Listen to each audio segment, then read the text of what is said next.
Papasok tayong muli sa pag-aaral sa banal na kasulatan.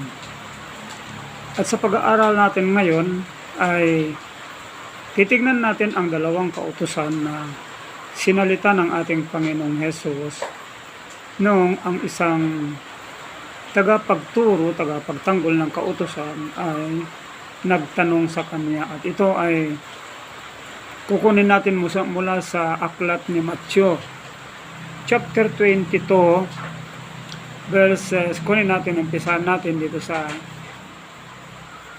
35 hanggang 39. At ganito ang pag-uusap nila ng Panginoon. Verse 35. At isa sa kanila na tagapagtanggol ng kautusan ay nagtanong sa kanya upang siya ay subukin. 36. Guro, alin ba ang dakilang utos sa kautusan? 37.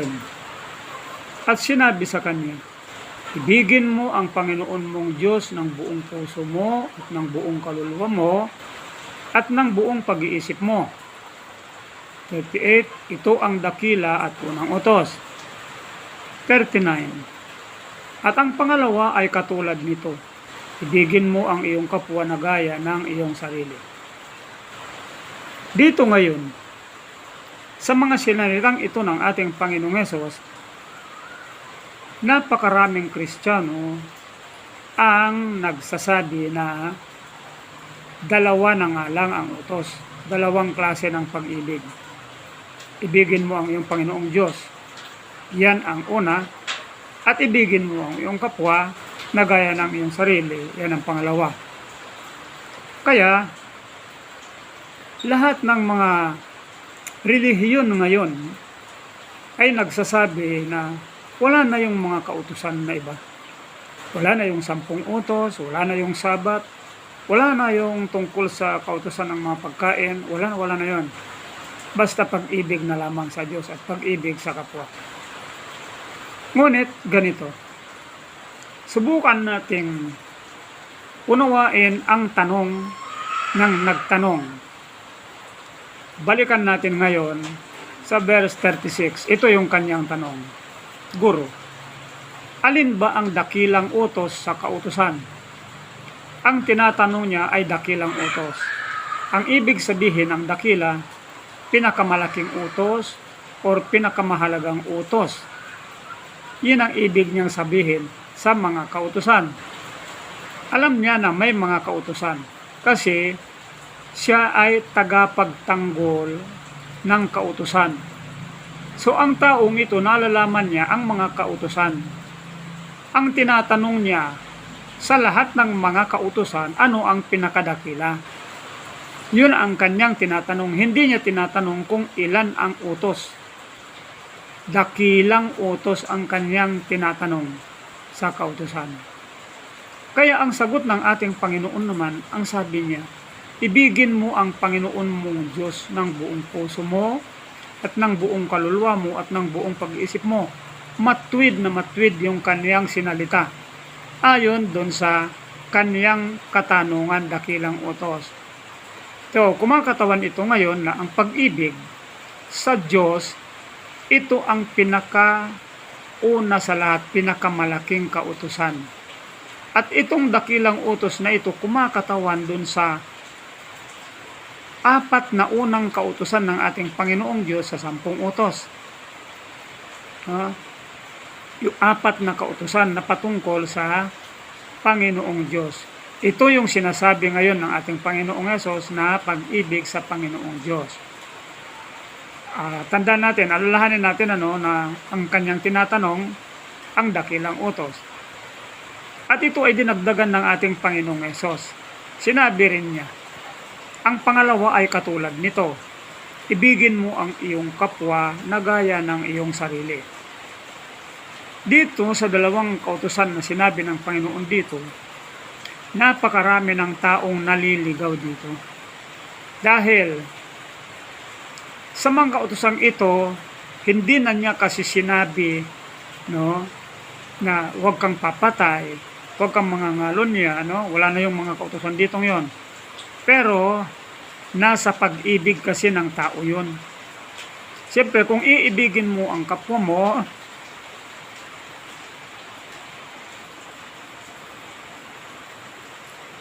ibig sabihin, hindi mo siya pagnanakawan, hindi mo siya pagsasamantalahan.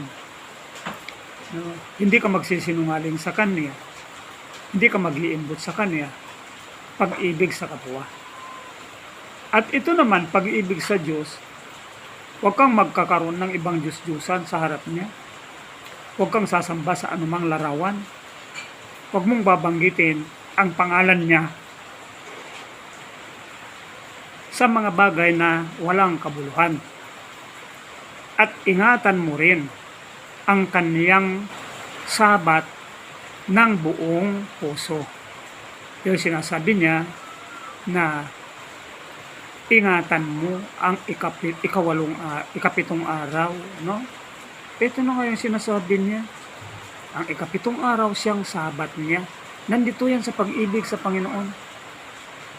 At ang pag-ibig naman sa tao, nandun na yung 6 na kautusan tungkol sa pag-ibig sa tao. Ngunit dito, matwid yung kanyang sinalita at sa kanyang sagot dahil ito lang ang tanong nung tagapagtanggol ng kautusan. Ang ibig sabihin dito, ng tagapagtanggol ng kautusan, iniingatan niya yung kautusan ng ating Panginoong Diyos. Iniingatan niya, ipinagtatanggol niya ang kautusan. Inalam lamang niya kung alin sa mga kautusan ang dakilang utos. At sa kanyang sagot, napakaganda ang sagot ng ating Panginoong Diyos, Panginoong Hesus. Dito marami nang nagkakamali, kaya hindi na nila ipinangangaral ngayon yung mga ibang sekta ng religion. Ang kanilang mga miyembro, hindi na nila alam ang mabuti at masama, karamihan sa kanila. Hindi na nila alam na masama ang mga bisyo dahil hindi na nila itinuturo yung mga masasamang bisyo. Hindi na nila itinuturo yung malinis na pagkain at yung mga karumal-dumal na hindi dapat nakainin. Wala na yan sa kanila. Kasi nga, pag-ibig na lang. Pag-ibig, pag-ibig. Ngunit hindi nila nauunawaan na ang pag-ibig ay pinatutunayan ito ng gawa. Dahil hindi mapapatunayan ang katapatan ng pag-ibig kung wala ang mga gawa na nagpapatunay sa pag-ibig na yan. Pag-ibig na sa Diyos. At ganoon din sa pag-ibig ng tao sa kanyang kapwa. Kaya dito pumapasok, napakarami na ang mga magnanakaw. Napakarami na ang mga mamamatay tao dahil kahit miyembro sila ng ibang mga sekta, halos hindi na nila nalalaman yon na napakasama ang pangangalon niya, pakikiapid sa asawa ng iba. No? Marami nang mapakiapid dahil ang kanilang mga miyembro ng ibang mga sekta hindi na tinuturuan na bawal ang mapakiapid. No? Marami nang nakikipag-divorce upang mag-asawang muli. Nakikipaghiwalay sa kanilang asawa upang mag-asawang muli ng iba. Kaya dito sila nalalansi, dito sila nagkakaroon ng pagkakamali. No? Yung pag-ibig sa kapwa. Kaya marami na ang mapagsamantala dahil hindi na nila nakilala yung mga gawa ng pagsasamantala at pagsisinungaling dahil hindi na nila inisa-isa yon. Basta pag-ibig na lamang. So sa pag-ibig, kailangang malinawan kung ano ang ibig sabihin ng pag-ibig sa kapwa. So kung ano din ang ibig sabihin ng malinaw na pag-ibig sa Panginoong Diyos. So, dito napakapalad si Adventista. Napakapalad ang Seventh-day Adventist dahil nasa kanya ito pag-ibig sa Panginoong Diyos at nasa kanya kung paano niya isinasagawa at ipinakikita ang pag-ibig sa Diyos na aayon sa kautusan ng ating Panginoong Diyos mismo. Ayon din dun sa nagtanong. Yung nagtanong, tagapagtanggol siya ng kautusan. So, nalalaman natin na ang tagapagtanggol na yun ng kautusan, Sabbath keeper ito. Dahil nasa pinakapuso ng kautusan ang remember the Sabbath day to keep it holy. Alam niya. At dito rin naman, no, sinabi ng ating Panginoong Hesus. Kaya, napakapalad ang Seventh-day Adventist dahil ipinakikita niya talaga ang pag-ibig niya sa Panginoong Diyos sa pamagitan ng pagsunod niya sa mga kautusan ng Diyos. Ganon din dito. Ang pangalawang katulad ng una, ibigin mo ang iyong kapwa na gaya ng iyong sarili. Dito, ipinakikita din ni Seventh-day Adventist ang kanyang pag-ibig sa kapwa. Dahil hindi siya nagsisinungaling, hindi gumagawa ng kapahamakan o hindi siya nanlalansi, hindi siya nagsisinungaling. Sinusunod niya ang kautusan, pag-ibig sa kapwa. Hindi nakikiapid sa iba. No? So, napakarami. Kaya dito napakapalad ang tao na nakakaunawa dito sa dalawang pag-ibig na ito. At natitiyak natin na ang dalawang uri ng pag-ibig na ito ay na kay Seventh-day Adventist lamang. At nawa,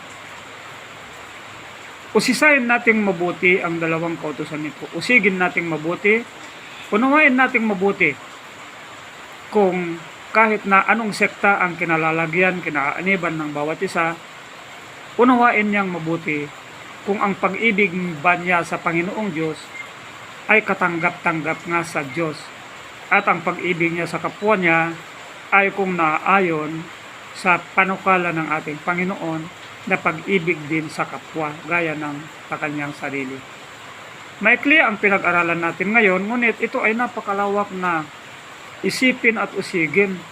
Palawakin ninyo sa inyong pag-iisip, unawain ninyong mabuti upang magkaroon pa kayo ng mas malawak na kaunawaan tungkol sa dalawang pag-ibig na ito na sinalita ng ating Panginoong Hesus. At nabayan tayong lahat ng ating Panginoong Hesus at naway sumaatin ang kanyang pagpapala buhat ngayon at magpakailanman.